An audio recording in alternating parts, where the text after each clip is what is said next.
আজকের গল্পের নাম ব্ল্যাক ম্যাজিক। চলুন ঘটনাটি শুরু করা যাক।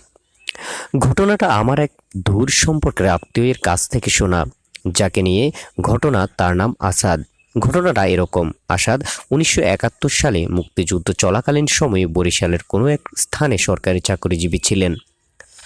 পাকিস্তানি মিলিটারিরা যখন বরিশাল আক্রমণ করে তখন উনি মুক্তিযুদ্ধে যোগ দেন।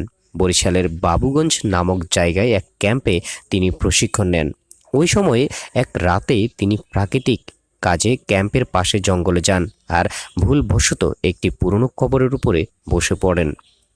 তখন তিনি তার চারপাশে কিছু শব্দ শুনতে পান। তখন চাঁদের আলো ছিল। এই আলোতে তিনি দেখেন পুরনো একটা গাছ থেকে একটা মহিলা উল্টা হয়ে নিচের দিকে হেঁটে নেমে আসছে। মহিলাটির চোখ বলতে কিছুই ছিল না। মহিলাটি দেখতে দেখতে তার খুব কাছে চলে আসে।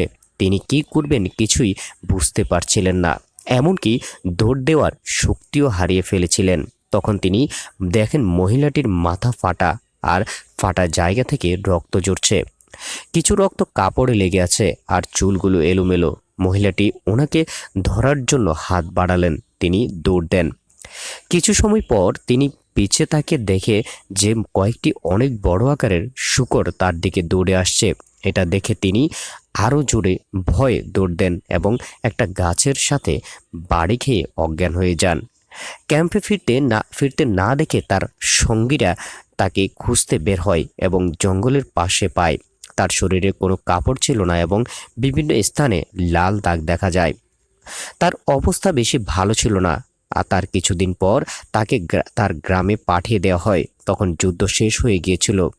তার গায়ের লাল দাগগুলো কিছুটা বড় হয়ে কাল হয়ে যায়, সাথে প্রচুর ব্যথাও শুরু হয়। বহু ডাক্তার দেখিও কোনো লাভ হয়নি। শেষে এক কবিরাজের শরণাপন্ন হন। কবিরাজ তাকে বলেন তিনি যে জায়গায় বসেছিলেন সেটা ছিল একটা কবর। পরে খোঁজ নিয়ে জানতে পারেন সে যে কবরের উপর বসেছিলেন ওটা একটা মহিলার কবর ছিল, যে মানুষের উপর কালা জাদু করত।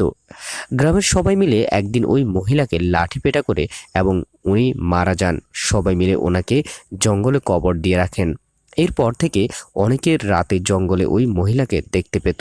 যাদের ভাগ্য ভালো তারা বেঁচে ফিরেছে, আর যারা ওর খপ্পরে পড়েছে তাদের কেউ মারা যেত, আর যারা বেঁচে ফিরত তাদের শরীরে লাল দাগ দেখা দিত, যা কিছুদিন পর কালো হয়ে পচা শুরু করত আর অবশেষে মারা যেত। কিছুদিন পর উক্ত আসাদেরও শরীরের পচা শুরু হয় এবং সে মারা যায়। এই ছিল আমাদের আজকের ঘটনা। ঘটনাটি কেমন লেগেছে জানাবেন। যদি ভালো লাগে আমাদের চ্যানেলটি সাবস্ক্রাইব করবেন এবং পেজটি ফলো করে সাথে থাকবেন। সবাই ভালো থাকবেন, সুস্থ থাকবেন। আল্লাহ হাফেজ।